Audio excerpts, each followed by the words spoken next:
The result now is that we are in an inflationary period that is painful. The basic point with inflation is that we have a holy mess that's come together to put us back into what's called stagflation.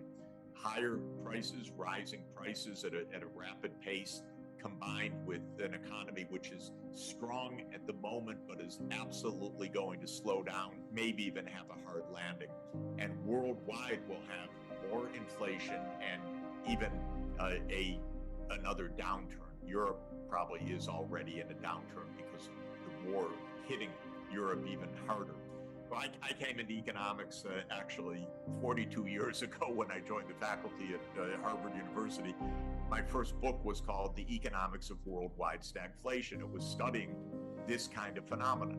The 1970s was a period of war, the Yom Kippur War in Israel against its Arab neighbors, for example, the Arab oil embargo, which is not so different from what's happening now, a breakdown of monetary arrangements, which were then called the Bretton Woods system, because it was under the IMF that the US dollar played a particular role in international monetary affairs. So there was this incredible confluence of monetary, fiscal, geopolitical, and resource shocks that came together and produced a stagflation.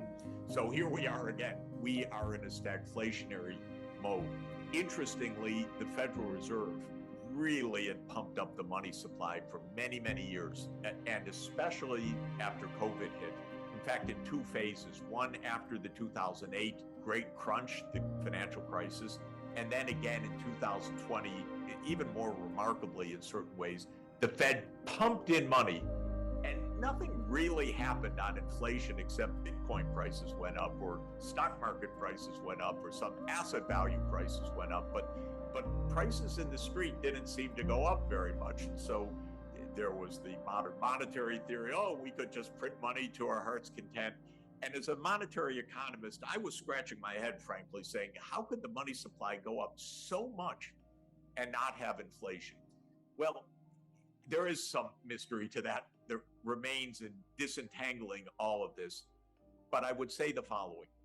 We've had a huge increase of the money supply by the Fed. We've had two huge supply shocks, COVID and the war. And the result now is that we are in an inflationary period that is painful and that is familiar in certain ways, more familiar perhaps than how macro looked 2 or 3 years ago.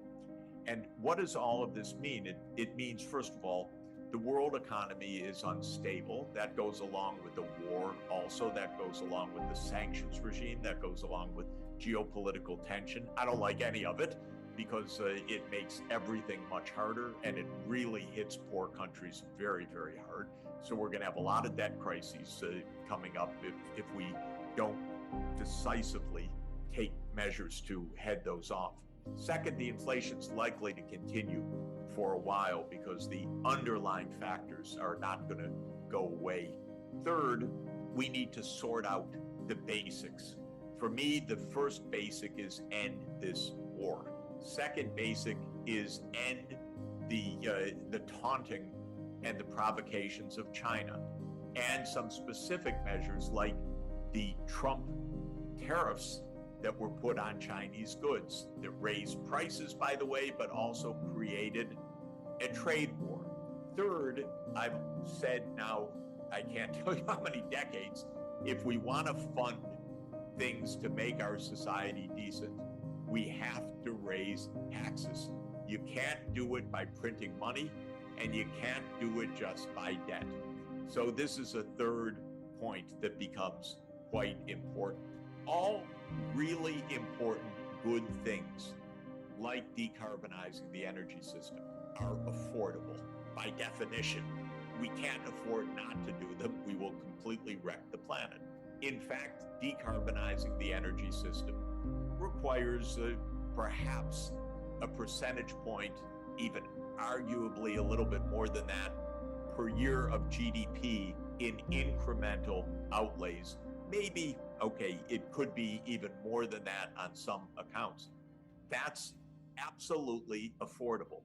But we should have a tax system that is compatible with our spending needs.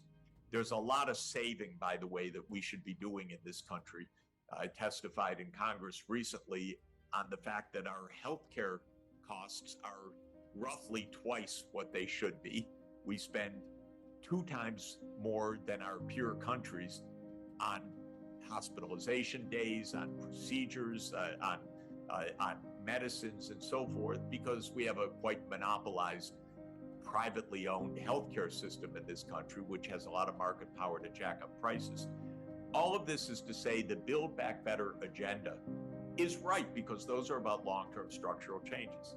I argued, good, it's right, raise taxes to pay for them. That's the right way to do this. Whether we see another major piece of legislation in this country for years to come, I think is quite doubtful right now. We could be many years without a serious piece of legislation in this country, which is completely dreadful.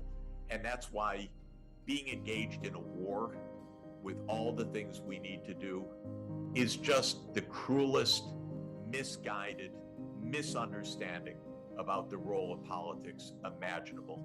And I just am so disappointed in Biden and so disappointed in his mindset that he didn't understand that we need to rebuild the United States, cooperate with other countries, and use diplomacy to head off war, not just Stinger and Javelin weaponry to head off war. And I find it extremely disappointing that we are where we are and very dangerous. No, we're definitely in rough waters. We're in a crisis. The crisis will get worse in the coming months, and it could get far worse. We are experiencing stagflation, meaning that there are rising prices at the same time that output is falling in many parts of the world. Europe is already in a downturn. The United States is entering a downturn. China is in some kind of economic downturn. So this is a global economic crisis. And so I regard the overall economic situation as bad as I've seen in decades, worse than in 2008. We're likely to experience some very significant shocks in the months ahead. Of course, the most crucial question is what happens to geopolitics? Does war spread? Does it intensify? Does it diminish? Is there a return to the negotiating table? Do the US and China come to blows which would disrupt global society? Do they find a way to talk with each other? These are the questions that we're facing right now. So if we go into this just with the naive financial squeeze right now, we'll end up with a lot of carnage, meaning a lot of countries in default, a lot of very high inflation rates. You look at a country like Turkey now, they have not managed their economy properly for years, but the inflation rate is reaching 100% per year right now.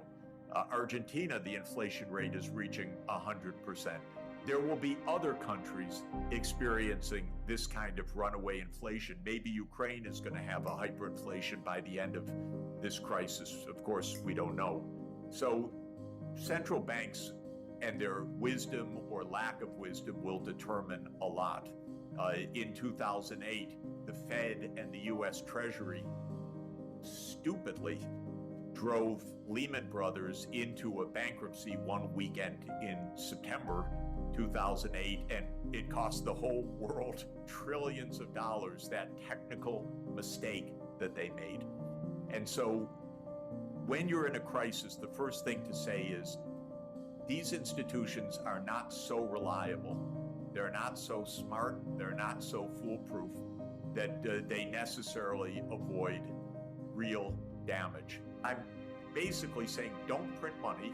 I've never believed in that because you just get high inflation, but rather let's get a financial solution that doesn't condemn the country to default or to bankruptcy or to extreme austerity.